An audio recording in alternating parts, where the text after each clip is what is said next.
아멘. 우리 오늘 이 말씀을 통해서 우리 한번 따라할까요? 여호와 하나님의 두 가지 경고, 우리 하나님이 두 가지의 큰 경고를 하시는 것을 통해서 우리에게 하시는 말씀을 우리가 들을 수 있길 소망합니다. 하나님의 두 가지 경고가 이 본문을 통해서 주어집니다. 근데 이게 우리에게 무슨 말씀을 하고자 이런 경고를 하신지를 분명히 알기 위해서는 우리가 이 문맥을 놓치지 않아야 될 줄로 믿습니다. 하나님이 이 위에서 계속 뭘 말씀하셨냐면, 한번 따라할까요? 신실한 제사장. 그러니까 내가 신실한 제사장을 찾고 너희가 신실한 제사장이 되기 원한다 라고 이 신약시대 우리에게 말씀하고 계세요.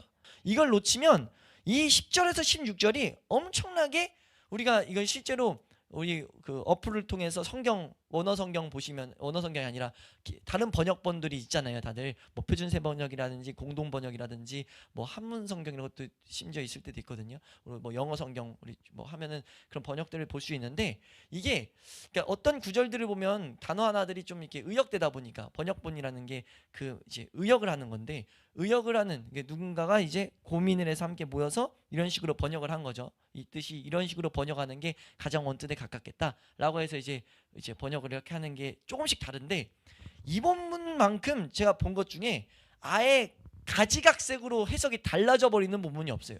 그러니까 의미 자체가 달라져 버려요, 지금 이번 문은. 그러니까 실제로 그 원어 자체도 좀 이렇게 하나님이 이 부분에서 이렇게 여러 가지를 복잡하게 써놨습니다. 사실 복잡한 게 아니고 우리에게 하고자 하는 메시지가 있다는 것을 발견하려는 그런 장치들을 심어 놓으신 거예요. 근데 그것들을 염두하지 않고 이 내용들만 가지고 보다 보니까 그냥 이 내용은 제사장들의 결혼, 이혼, 자폰, 잡다하게 결혼하는 그런 모습들을 책망하는 걸로만 해석을 해버리는 경우가 있단 말이에요. 우리 절대 그렇게 그것을 말하고 그런 교훈도 분명 우리가 볼 수 있지만, 여기서 지금 그걸 말하고자 하는 게 아니라는 거죠. 특별히 여기서는 대표의 원리가 또 포함되고 있는데, 하나님이 지금 이 간음이란 문제, 이 잘못된 결혼 생활의 문제를 가지고 하나님이 말하고자 하는 메시지가 연결되는 것을 우리가 이제 볼 수 있게 됩니다. 우리가 이제 그것을 하나씩 자세히 찾아보게 될 텐데, 지금 그러니까 다시 한번 돌아가서 이 내용도 신실한 제사장에 대해서 가르치고 계신 것이다 라고 말씀하고 있다고 봐도 무방한 거예요. 이해되시죠? 예. 그래서 이제 보면은 하나님이 두 가지를 이제 책망하시는데, 첫 번째는 하나님이 끊어버리겠다라고 말해요. 끊어버리겠다. 12절 마지막에 말하죠. 예. 한번 읽어볼까요? 12절 마지막, 야곱의 장막부터입니다. 시작.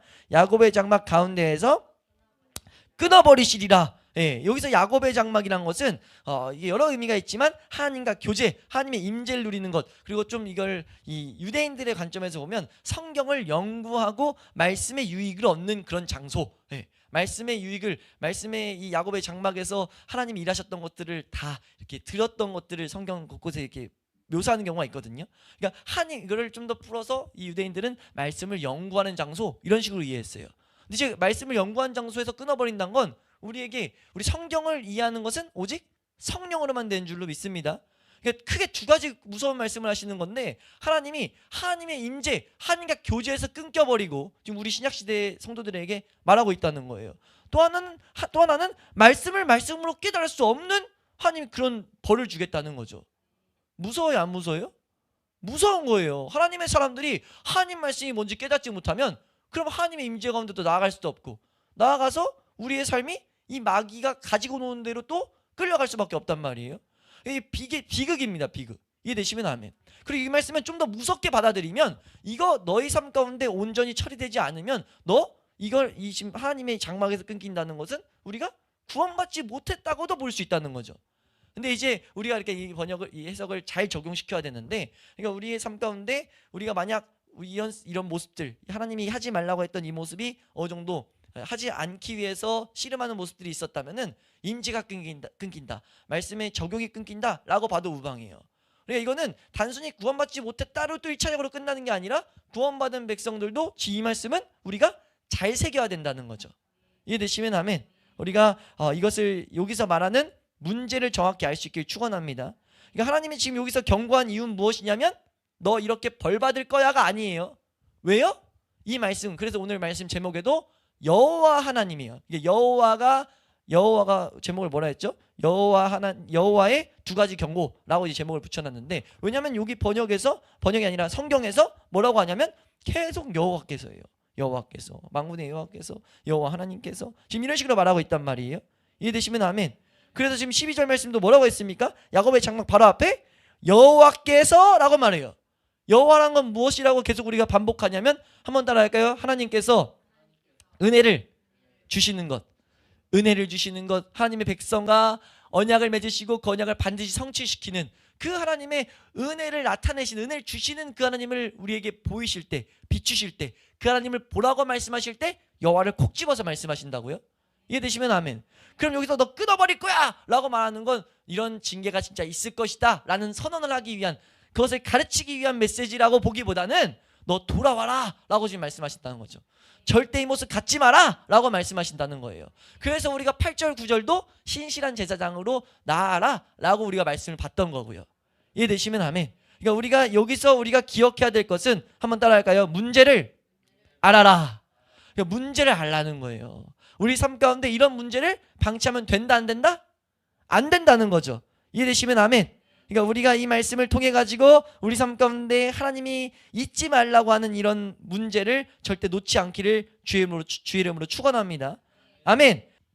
이 말씀이 지금 딱 보기에는 표면적으로 결혼, 이혼, 자폰에 대해서 설명하는 걸로 우리가 분명 보여요. 근데 이것을 다른 말로 지금 여기 문제에서 간음이라는 문제가 핵심적으로 어느 정도 주어지는데, 간음을 직접적으로 막 표현을 안 한 이유는 간음이 지금 주가 아니라는 거예요. 그래서 간음만을 말한 게 아니라 16절 말씀 보면은 이혼하는 것과 옷으로 학대를 가리는 것이라는 표현이 나와요. 그러니까 요 16절 말씀 한번 보면요, 이거 지금 바로 다 볼 건 아니지만 중간에 저렇게 나오죠. 저거는 지금 그 부부 관계를 충실히 안 한다는 거죠. 그러니까 부부는 어떻게 하나님이 명하셨냐면 사랑하라고 했습니다. 서로 사랑하라고 명하셨어요. 그러니까 남편은 아내를 아껴주고 아내는 남편을 존경하면서 복종하면서 이제 그 관계 가운데 하나님의 형상을 더욱더 발견할 수 있는 그런 복된 모습으로 주셨단 말이에요. 이해되시면 아멘. 그러니까 그렇게 주셨는데 그 모습의 그 언약에 충실하지 않은 것, 이런 걸 설명하고 있다고요. 이해되시면 아멘. 그러니까 이 말씀은 창세기 2장이랑도 연결이 되고, 이거 말씀이 실제로, 그리고 또 하나는 직접적으로 연결되는 건 십계명의 2계명이랑도 연결이 됩니다. 왜냐면요, 십계명 우리가 나중에 한번 보겠지만, 이거 앞으로도 계속 보겠지만, 십계명은 이제 1에서 5계명과 6에서 10계명으로 나눌 수 있단 말이에요. 근데 이게 서로 이렇게 연결돼서 해석되고 있어요. 앞에 이제 것을 하나님과 우리 관계를 말했다면, 이제 6번째 계명부터 이 세상 가운데서 우리가 삶 가운데 하나님 관계에서 잘못된 것들을 볼 수 있도록, 그래서 1계명은 6계명과 2계명은 7계명과 3계명은 8계명과 이런 식으로 연결돼서 메시지를 우리가 말씀하시는 것을 볼 수 있거든요. 이해되세요? 그러니까 지금 이 간음하지 말라, 이 부부관계에 대해서 말한 것이 7계명이 나와요. 근데 그 7계명에 상응한, 이게 딱 대응되는 것이, 이게 연결되는 것이 2계명이란 말이에요. 2계명이 뭐냐면, 한번 따라할까요? 여호와 하나님을 네 맘대로 섬기지 마라. 그러니까 우상 숭배하지 말라는 것을 연결해 가지고 하나님이 너가 섬기는 하나님을 금송아지 지어서 이제 어떤 형상으로도 절대 만들지 마, 이런 걸 말씀하시거든요. 이해되시면 아멘. 그건 뭘 말하는 거냐면 하나님을 네 맘대로 섬기지 마, 이런 표현하는 거예요. 이걸 가르치시는 거예요. 한번 따라할까요? 하나님을 너 맘대로 섬기지 마라. 하나님께서 지금 그것을 말씀하는 것이 이제 2계명이라는 거죠. 그 모습이 지금 여기 10절에서 12절 사이에 녹아 있습니다. 이해되시면 아멘. 우리가 지금 이 말씀을 온전히 붙잡기 위해서는 10절 말씀을 잘 붙잡아야 딴 것을 안 가요. 지금 우리가 보고 있는 이 너희 하나님을 네 맘대로 섬기지 말라, 이런 메시지를 충분히 우리가 그 메시지를 발견할 수 있는 게 10절 잘 해석해야 되는데, 우리 10절 말씀 한번 읽어보도록 하겠습니다. 10절입니다. 함께 읽습니다. 시작.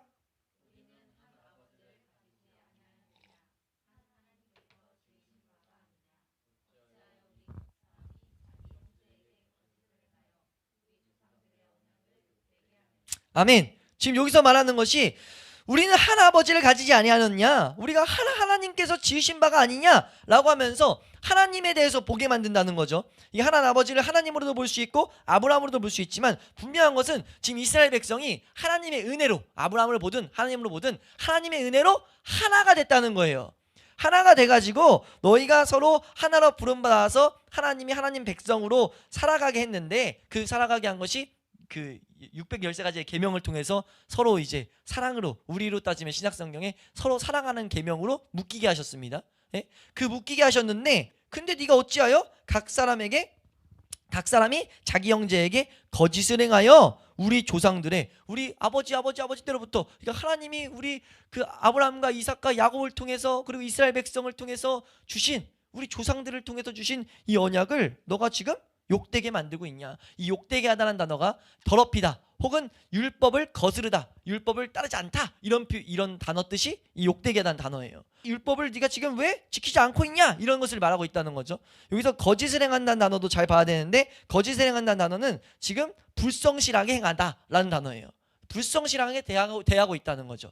이 하나님 말씀들을 어떻게 보면 무시하고 있다, 이런 표현이에요. 이걸 이제 담아두고 보면은 하나님께서 분명하게 지금 하나님께서 주신 복된 인간관계들, 그 모든 복된 인간관계에 대해서 말을 하려고 한다는 거죠.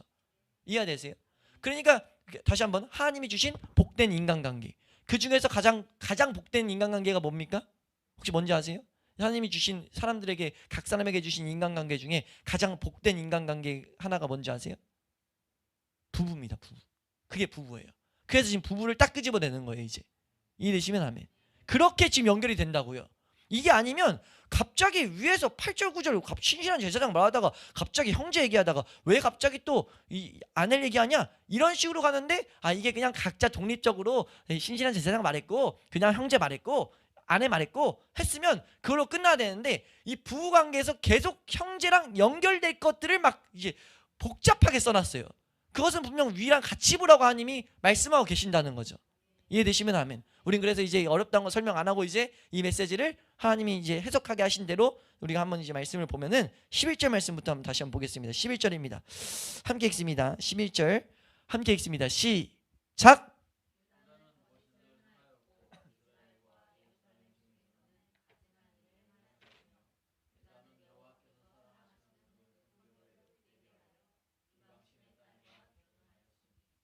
아멘.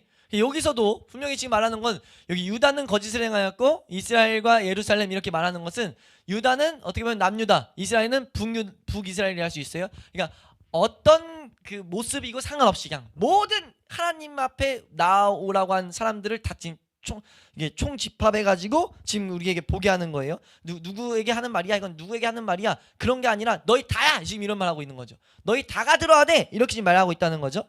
이해되시면 아멘.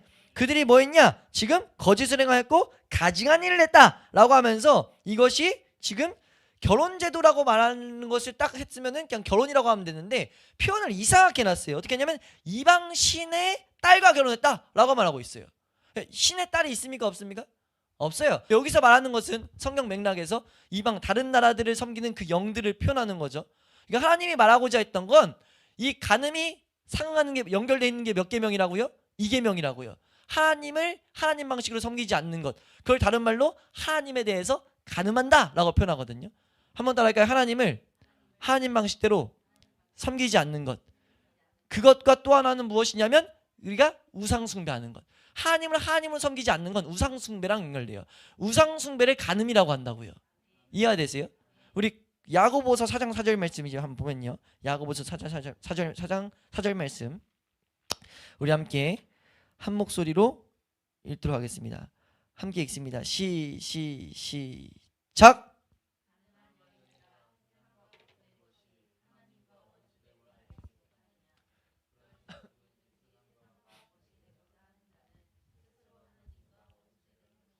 아멘. 우리가 지금 이 말씀만 좀 더 해석해서 보면, 하나님 뭘 말하고 싶는 거냐면, 이방 여인들과 결혼한 그 잘못된 모습은 하나님 계명을 지금 무시한 거예요. 분명 하나님이 이방 여인과 결혼하지 말라고 했거든요. 근데 결혼해놓고 그걸 방치하는 거예요. 잘못됐다고도 못 여기고 있어요, 이스라엘 백성이. 그러면서 지금 뭐 하는 거예요, 이스라엘 백성이? 말라기 시대에 나 하나님 앞에 예배했고 하나님 앞에 나와서 막 열심히 했는데 나 하나님 섬겼는데 왜 복 안 줘요? 라고 하면서 하나님 앞에 불평하고 불만했거든요. 그 모습을 가지고 책망하는 거예요. 내가 너희에게 복을, 그래서 우리 위에서 말씀해서 봤죠. 비나스 보면서 하나님 앞에 잘못했던 걸 책망했는데 그러면서도 계속 잘못하고 있는 거예요. 그러니까 하나님이 이 시대 가운데 나를 온전히 간절히 찾으면서 내 말씀대로 걷는 자 없냐, 지금 이렇게 부르고 있는 거란 말이에요. 이해되시면 아멘. 그러니까 지금 그거를 하나님께서 강력하게 경고하는 거예요. 네 모습대로 섬기는 거, 너 모습대로 나오는 거, 너 지금 내가 끊어버릴 수밖에 없는 모습을 납두고 있는 거야. 이것들을 발견하게끔 하나님 말씀하신다는 거죠. 이게 신약시대 우리에게도 동일합니다. 우리에게 하나님 말씀하시는 게 우리가 우상 숭배하는 것, 이것과 제2계명이 이제 하나님을 내 마음처럼 섬기는 게 짬뽕이 돼버려요. 그러니까 우상 숭배라고 했을 때 우상이 생겨야 되죠. 우상을 우리 시대로 번역하면은 하나님보다 사랑하는 것, 하나님보다 의지하는 것으로 볼 수 있어요. 이해되세요? 그것을 우리 삶 가운데 그냥 방치해 놓고 내가 하나님 앞에 예배 한번 드렸다고, 예배 그냥 드리고 왔다 갔다 했다고, 나 하나님 이제 하나님의 자녀로서 은혜들을 주셔야 되는 것이 마땅한데 왜 난 은혜가 없죠? 뭐 이런 생각들을 하는 거 저는 지금 책망하시는 거예요. 이해되세요? 여기서 지금 말하는데 두 마음을 품어서 모든 일에 정함을 없으면은 너희 하나님의 은혜 못 받을 거야. 7절 말씀에 어떤 기도를 해도 응답이 안 될 거야. 그러니까 주께 얻기를 생각하지 않는 게 맞는 거야 라고 지금 말했단 말이에요. 근데 여기서 두 마음을 잘 이해해야 돼요. 두 마음을, 지금 여기서 핵심은 품어입니다. 품어. 여기 두 마음을 품는 것은 우선 전제는 두 마음이 생겨야 돼요. 두 마음이 어떻게 생기냐면 우선 구원이 이루어져야 됩니다. 구원이 이루어질 때 거듭났다고 하는데, 중생됐다고 하고 새로운 창조가 일어났다고 하죠. 새로운 피조물이 됐다고 해요. 그때 우리 안에 새로운 영이 생겼다는 것을 우리가 계속 이 원리는 설명드렸죠. 이 원리, 영이 생기게 되면 이 영은 하나님을 쫓고자 하는 마음만 갖고 있다고요. 하나님과 함께 하고 싶은, 그러니까 하나님을 인식하는 기간이기 때문에, 하나님이 거하시는 장소이기 때문에 이 영은 계속해서 하나님만을 갈망해요. 근데 우리가 이 중생되기 이전에 우리 육신, 우리 나라는 존재는 뭘 갈망하냐면 마귀가 속여놔가지고 이 세상 것들만 갈망합니다. 이 세상 것들을 우상 삼아서 가고 있어요. 그러니까 이 세상 것들을 쫓아가는 내 마음과 지금 새로운 중생된 영의 이 마음을 푸는 것, 이것을 갖고 있는 것이 우선 두 마음이 생긴 거예요. 이것 자체가 우선 되는 것이 신앙생활의 시작인 줄로 믿습니다. 그래서 하나님을 간절히 추구하는지 간절히 추구하지 못하는지를 먼저 봐야 되는 거예요. 우리는 추구가 되는 것은, 그런 마음을 향해 나아가고자 하는 것은 하나님 은혜가 시작된 겁니다. 내가 이것만이 나의 삶을 장악하게 해달라고 우리의 삶에 항상 기도의 강구가 우리의 삶에 첫 번째로 있어야 된다는 거죠. 하나님만을 원하는 것, 하나님이 내 삶에 정말 기쁨 되는 것, 하나님이 내 삶에 만족을 주시는 것, 이것이 나의 삶에 그리스도인들의 가장 첫 소원이 돼야 된다고요. 그래서 궁극적으로 이것을 향해 나아가다 보면은 하나님께서 요한 1설 통해서 말씀하시죠. 죄와 싸우게 하시는데, 죄와 싸우게 하시는 그 본질은 뭐예요? 내가 다른 세상 사랑했던 마음들과 싸우는 거예요. 세상 의지했던 마음들과 싸우는 거예요. 그러니까 우리가 말했어요. 두 마음이라는 것, 다른 한 마음은 하나님보다 사랑하는 것, 하나님보다 의지하는 게 내 육신에 있다고요. 근데 이것을 지금 품지 말라는 거예요. 이걸 두 가지 다 품고 있는 건 불가능하다는 겁니다. 그러니까 내가 세상 품으면은 하나님 안 섬길 거고, 하나님 섬기면 이거를 점차 몰아낼 거야 라고 말해요. 두 마음이 없어지진 못해요. 언제까지요? 천국 가는 그날까지. 그래서 빌립보서 12장 2절 말씀 보면 두렵고 떨림으로 너희 구원을 이루라고 하거든요. 우리 구원이 거기서 이루라고 하는 말씀은 성화의 과정을 말하고 있어요. 우리 구원, 우리에게 이루신 구원을, 이미 완성하신 구원을 이제 완전히 완성하실 그날을 바라보면서 나아가라는 거죠. 이해되시면 아멘. 그러니까 그렇게 나아가야 되는데 그 싸움을 멈추는 것, 이거는 표현으로 두 마음을 품고 있는 거예요. 나 하나님 섬기면서 내 영이 있어서 하나님을 섬기고자 하는데 나 세상 것을 딱 품고 있으면 이 싸움이 멈춰지는 것, 이것은 뭐 하는 거냐면 지금 이 모습은, 이것의 종착역이 사장 4절, 세상과 벗되는 것, 가늠한 여인들아 세상과 벗된 것이 하나님과 원수된 것을 알지 못하느냐. 알아야 된다는 거죠. 두 가지를 동시에 섬길 수 없다는 거예요. 그래서 야고보서 보면은 그 세상을 사랑하는 세상 가치관을 막 드러내고, 하나님의 예수 그리스도 안 보는 걸 드러내고, 3장 말씀 보면은 우리의 가장 대표적인 하나의 이 특징인 말을 딱 끄집어내서 우리의 말로 이 세상 언어들 쓰는 것, 세상을 추구하는 언어 쓰는 것, 사람들을 비방하는 언어 쓰는 것, 그거 마땅하지 아니하다. 한 셈에서 찬송과 저주를 한 번에 나올 수가 없어 라고 말하는데, 그 가르침은 너희 이 잘못된 언어 쓰는 거 끊임없이 싸우라는 거죠. 잘못된 행동 만드는 거 끊임없이 싸우라는 겁니다. 이거 멈춰지면 절대 안 된다는 거예요. 이걸 멈추면 어떻게 됩니까? 오늘 지금 이 경고로는 그럼 너 하나님의 임재의 자리에서 끊기게 될 거야. 너 하나님 말씀이 깨달아지는 자리에서 끊겨지게 될 거야. 뭐 하게 되면요? 이 모습과 싸우는 게 멈춰지면. 이걸 가르치는 게 10절에서 12절입니다. 이해되시면 아멘. 지금 그 모습을 우리에게 지금 이 결혼 제도를 통해서 우리에게 말하고 있다는 거죠. 이해되세요? 네. 그러니까 지금 여기서 말하는 11절 말씀에 그냥 결혼 제도를 말하는 게 아니라고 하는 게 너무 명확한 게 지금 뭐라고 말하냐면 여호와께서 11절 한번 띄워주시면요. 여호와께서 사랑하시는 그 성결을 욕되겠다라고 말해요. 이해되세요? 이게 지금 성결이란 단어 자체가 구별되다, 구분되다, 하나님이 거룩하게 만들다 이런 표현이거든요. 그걸 지금 욕되게 만들었다는 거죠. 뭐가요? 이방신의 땅과 결혼하는 그것을 방치한 것이. 이해되시면 아멘. 우리가 이 말씀을 통해서 지금 이 신약시대, 이 말라기 시대와 지금 우리 시대는 거의 모습이 똑같다고 말씀드렸습니다. 우리도 이렇게 위험에 빠질 수 있다는 거죠. 왜요? 수많은 사람들이 말한다는 거예요. 수많은 사람들이 지금은 시대적으로 어쩔 수가 없어. 지금은 우리 모습이 어쩔 수가 없어. 적당히 이거는 하나님도 하면서 이런 모습은 어쩔 수 없는 거야. 제가 제일 많이 예화드는 것, 제가 이거를 너무 이게 되게 한편에 충격적이면서 한편에 이게 진짜란 것을 몇 번 확증해서 그런 것 같은데 이런 모습 이런 비슷한 게 발생할 때마다 예화드는 게 안수희사님 장로님이 회사에서 이 예화 들잖아요. 신입사원이 들어갔는데 신입사원이 들어가서 전 교회 다녀서 하나님 섬기기 때문에 저는 술을 안 먹겠습니다. 술을 입에 안 댈 겁니다. 라고 하니까 옆에 와가지고 야 마셔도 돼 하면서 내가 교회 장로야 임마, 내가 교회 안수입사 임마 이러면서 그건 적당히 여기서 이렇게 하는 거야 라고 말하면 얘가 무슨 말 하냐고요. 얘가 그런 모습 앞에서 장로, 옛날에 이게 되게 통하는데 요즘에는 이제 말씀이 깨이면서 직분이 신앙의 그 척도가 아니란 것을 알게 돼서 그런 것이 안 통하는데 옛날에 통했다고요. 몇십 년 전만 해도 장모님의 신앙이 대단한 이런 모습으로 인식하고 있었기 때문에 지금도 그런 모습을 가진 사람들이 많고요. 그렇게 말해버리면 그 사람을 못한다고요.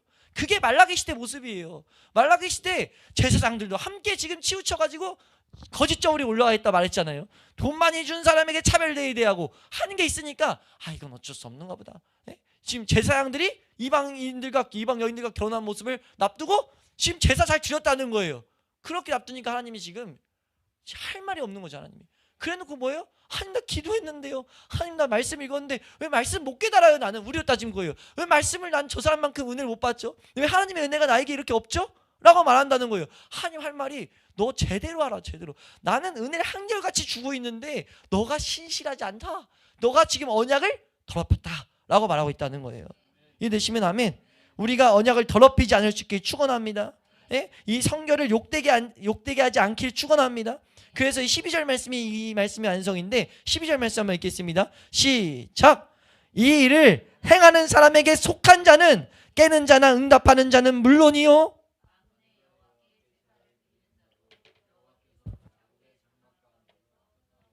아멘. 분명하게 이렇게 선언하죠. 이 일에 행하는 자에게, 이 일을 행하고 있는 사람에게 속하고 있는 상태, 속해 있으면 너가 뭔 짓을 해도 넌 끊어질 거야.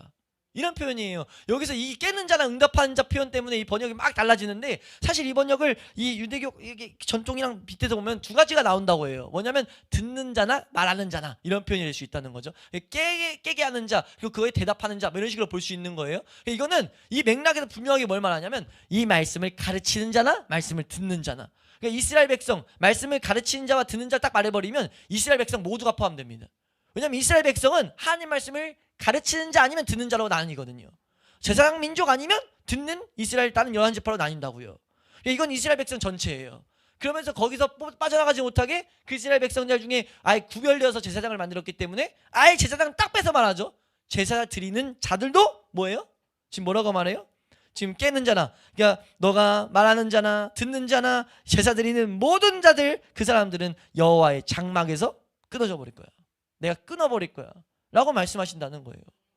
이 말씀대로 그냥 너의 삶 가운데 이루어진 거야 라고 말한다는 거죠. 우리가 이 하나님 말씀들을 삶 가운데 정확하게 세워놓을 수 있길 축원합니다. 하나님과 관계 문제 생길 때 하나님 편의 문제가 발생하지 않는다는 거예요. 우리 하나님과 임재가 끊긴다던가 하나님 말씀이 들려지지 않을 때는요, 분명한 것은 하나님 말씀대로 걷지 않는 모습이라는 거예요. 오늘 말라기서를 통해서 뭘 말하냐면 너희가 이 싸움에서 멈춘 자, 너희가 두 마음을 품어버린 자, 그리고 그 가르침에 속해버린 자, 그 상태에 있으면 아무리 뭐 기도 100시간 하고 너가 말씀 앞에 뭐 해도 그거는 하나님 말씀 안 하진 않으세요? 하시죠? 무슨 말씀 하시냐? 정신 차려라, 너 죄와 싸워라. 그 잘못을 이렇게 조명을 계속 하시는 거죠. 내가 무슨 기도를 해도. 이해되세요? 우리가 성령의 조명으로 죄가 딱 조명될 때 그 자체도 사실 엄청난 은혜가 와요. 해보시면 그거 자체로 너무 기쁨이 온다고요. 그래서 그 신앙생활을 하거든요. 회개가 중심으로 많은 크리스찬들이 신앙생활 하거든요. 왜냐하면 그거 왔을 때 너무 큰 하늘의 임재가 와요. 내 죄가 들춰졌는데 그게 막 너무 기쁨이 되고 하나님 앞에 더욱더 하나님과 함께 살고 싶어지고 그런 어떤 임재가 온단 말이에요. 근데 그걸 우리가 잘 알아야 될 건 우리 신앙생활은 그걸로 부름받은 게 아니에요. 그걸 통해서 정말 깊은 하나님과 교제, 하나님이 주시는 하늘의 기쁨들을 누리며 살아가도록 부르셨다는 거죠. 그걸 못 누린 이유는 그대로 안 걷고 있어서 그런 거라는 거예요. 우리가 이것을 놓치지 않을 수 있기를 주님의 이름으로 축원합니다. 이렇게 말씀하시고 나서 13절 말씀 우리 한번 읽겠습니다. 13절입니다. 함께 읽습니다. 시작.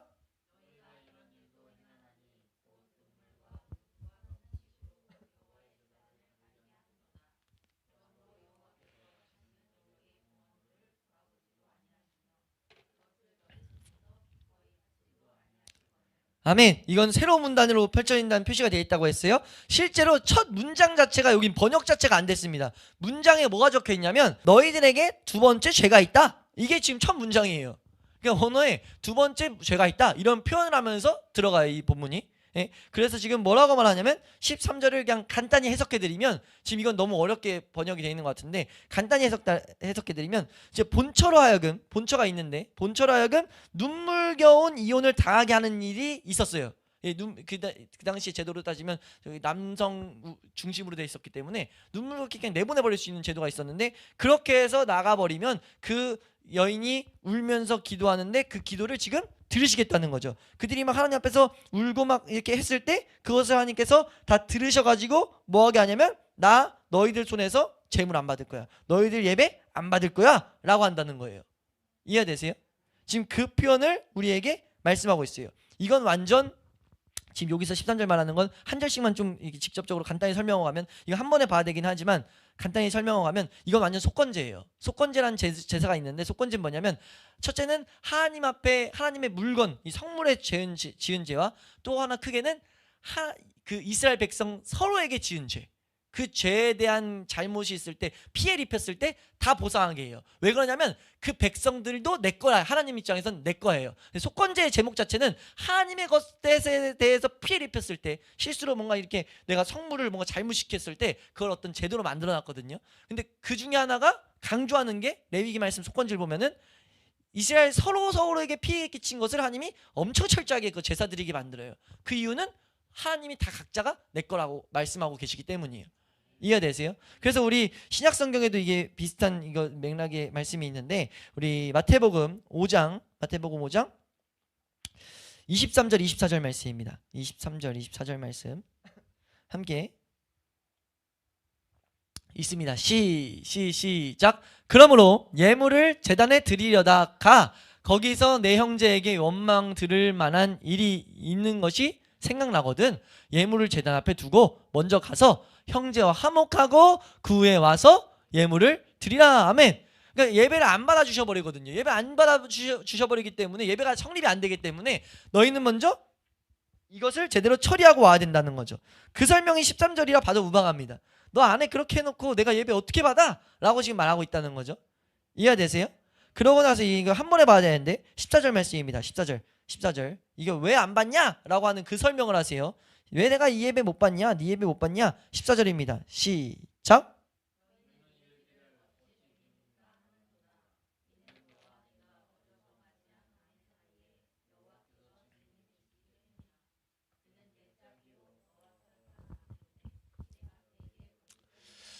아멘. 이게 그러니까 표면적으로는 딱 해석할 때는 창세기 2장과 딱 되죠. 창세기 2장 보면 하나님이 그 아담과 하와의 증인이셨고 언약을 주셨거든요.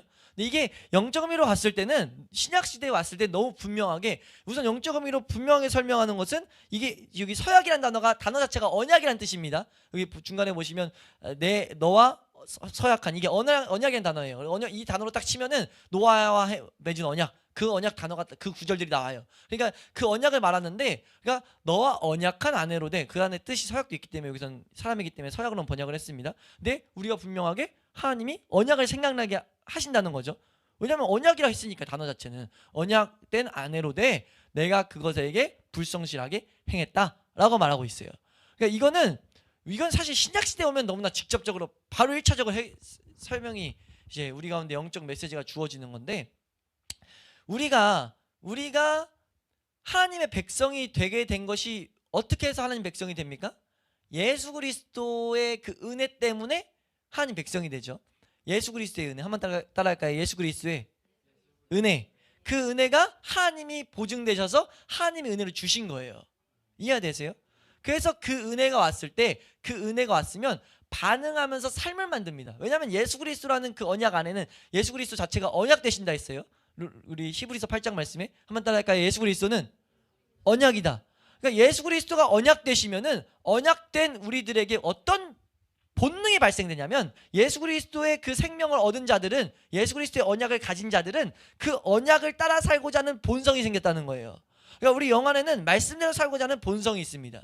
그것을 하나님이 어렵게 안 해놓고 한 가지로 그냥 칵 집어버렸죠. 그걸 뭐냐면 우리 새벽에 배우고 있는 그게 형제사랑입니다. 이해되세요? 형제사랑이라는 그 의무가 주어졌다 봐도 무방해요.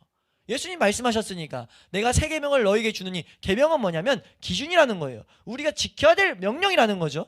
그러니까 내가 너희에게 새 계명을 줬어요. 예수님이 뭔데 우리에게 새 계명을 줘요? 그럴 만한 분이니까. 예수님이 나의 구원자시고 예수님이 나의 모든 것 되신다고 우린 고백하니까, 예수 그리스도가 나의 주라고 고백하니까, 나의 주님이 나에게 명령을 하셨어요. 기준을 주셨어요. 어떤 기준이냐? 너희가 서로 사랑해라. 너희가 서로 사랑하면 이로써 모든 사람들이 너희가 내 제자인 줄을 알리라 라고 말씀하셨다고요. 이해되시면 아멘. 그러니까 지금 그걸 분명 말씀하셨으니까 지금 그거에 대해서 우린 뭐 해야 돼요? 성실하게 이행해야 돼요. 근데 그거 성실하게 이행 안 하면 하나님이 이런 책망 줄 거야 라고 말씀하고 계신 구절이 말라기라고 봐도 무방하다고요. 14절 말씀 다시 한번 보면요. 14절 함께 읽습니다. 시작.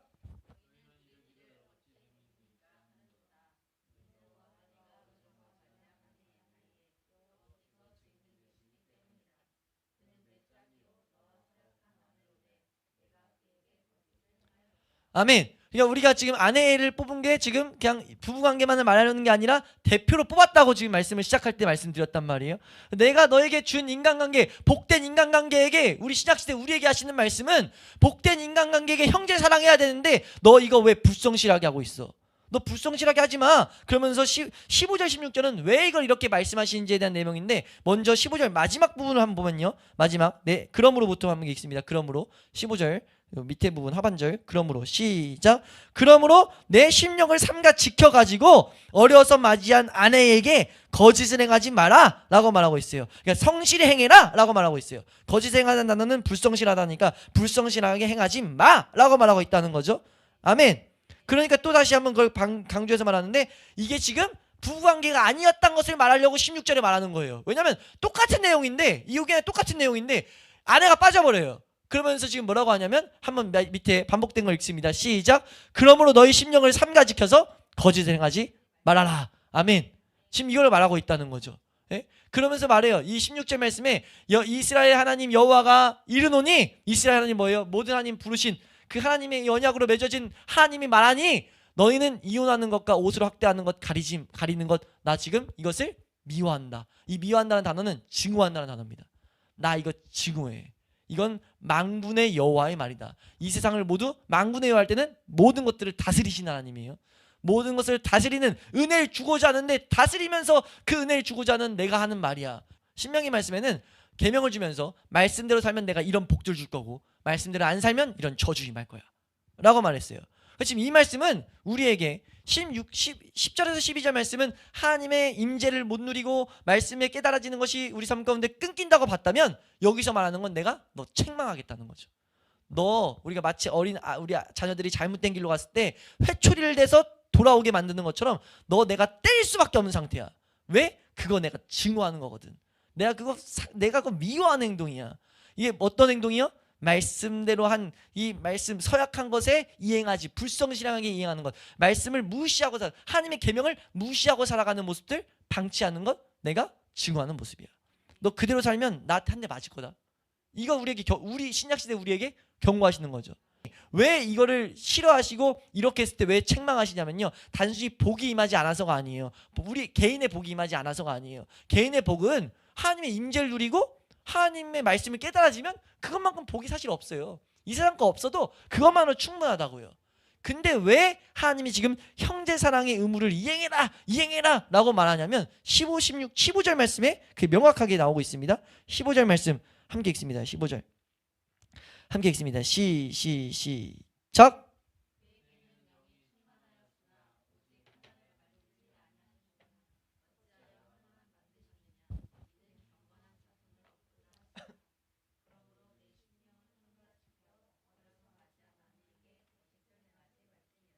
아멘.